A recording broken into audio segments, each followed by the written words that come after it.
বিখ্যাত সাহিত্য সম্রাট বঙ্কিমচন্দ্র চট্টোপাধ্যায়ের রচিত বিষবৃক্ষ উপন্যাসটি আমি আলোচনা করছি। উপন্যাসের প্রধান চরিত্র নগেন্দ্র দত্ত।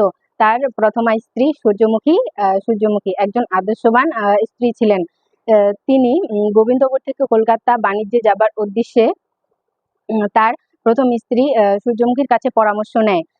তারপরের দিন সে গোবিন্দপুর থেকে কলকাতায় বাণিজ্যে যাবার জন্য রহমত মোল্লা মাঝির সঙ্গে রওনা দেয়, কিন্তু প্রবল দুর্যোগের কারণে তাকে নৌকা দাঁড় করতেই হয় এক অন্ধকার নিরিবিলি জায়গায়।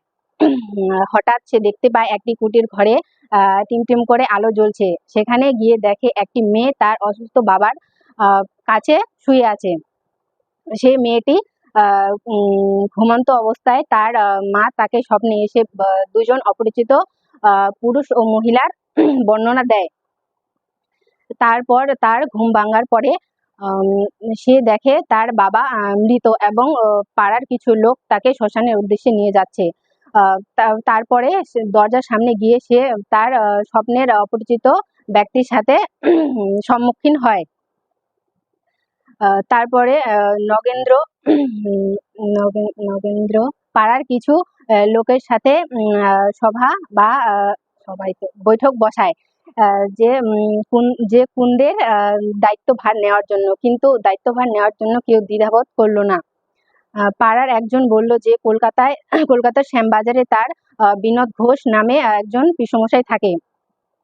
নগেন্দ্র সেই মেয়েটিকে নিয়ে তারা কলকাতার উদ্দেশ্যে রওনা দেয়। তার নগেন্দ্রের বোন কমলমণির বাড়িতে সে আশ্রয় নেয়। সেখান থেকে তার বিনোদ ঘোষাল নামে লোকের উদ্দেশ্যে চিঠি পাঠায়, কিন্তু ওই নামে কোনো ব্যক্তি পাওয়া যায়নি।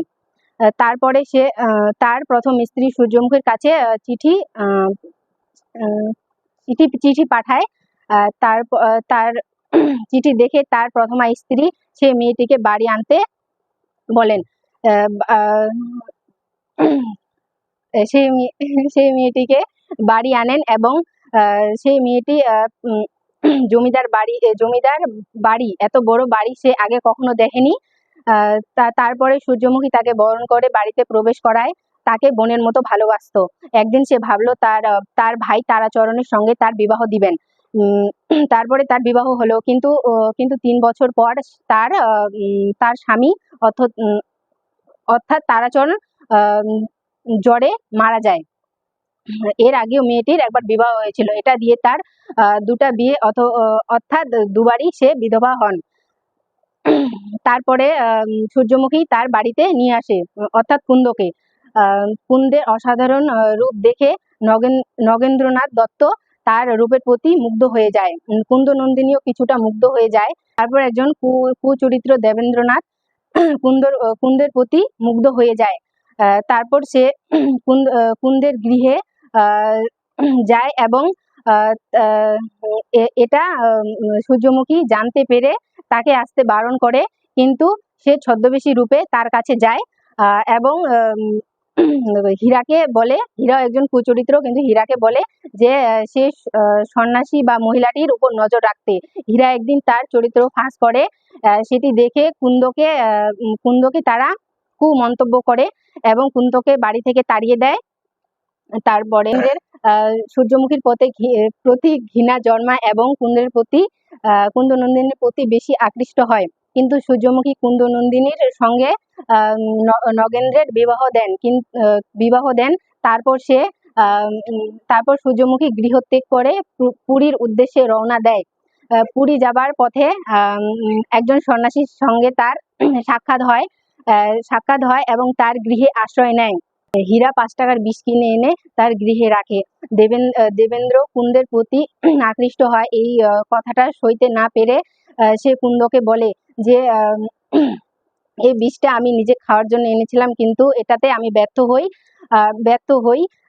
সেই বলে সে বিষটা রেখে অনুষ্ঠানে রওনা দেয়। এদিকে কুন্দ প্রথমবার আত্মহত্যার কথা শুনে সে বিষ পান করে।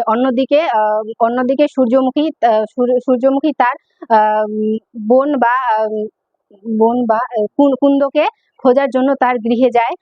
সে ইতিমধ্যে বিষ পান করে নিয়েছে এবং সেখানে নগেন্দ্র যায় এবং নগেন্দ্রের কোলে মাথা দিয়ে কুন্দর মৃত্যুবরণ হয়।